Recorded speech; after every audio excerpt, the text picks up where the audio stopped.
Border বন্ধ করেছে, visa বন্ধ করেছে, আমাদের মানুষের উপরে প্রতিনিয়ত গুলি করে মানুষ মারছে।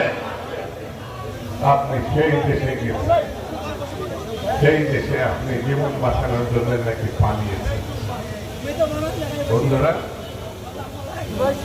আমি বেশি বক্তৃতা বলে শুরুতেই বলেছি করবো না, আসবো, আমি ঘরে ঘরে যাব, প্রতিটা ইউনিয়নে, প্রতিটা গ্রামে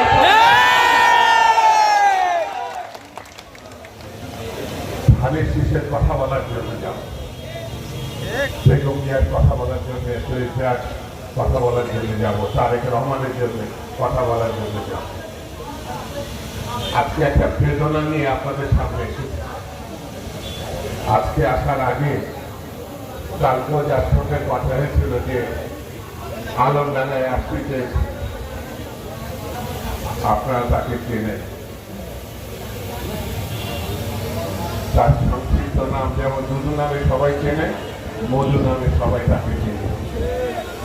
আজকে হঠাৎ করে ইন্তেকাল করে। আজকে ভেবে রেখেছিলাম আপনাদের সঙ্গে দীর্ঘক্ষণ আমি বক্তৃতা না আপনাদের সঙ্গে আপনাদের মাঝখানে থাকি, কিন্তু এখান থেকে ফিরে গিয়ে তার জানা যায় আমাকে দাঁড়াতে হবে।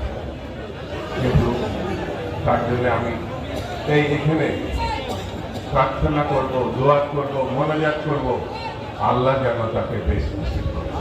আমিন। জোরে বলেন আমিন। আমিন। আল্লাহ তাকে যেন বেশ খুশি করে। সে আপনাদের মানুষ, সে কৃষকের মানুষ, সে শ্রমিকের মানুষ, সে ছাত্রের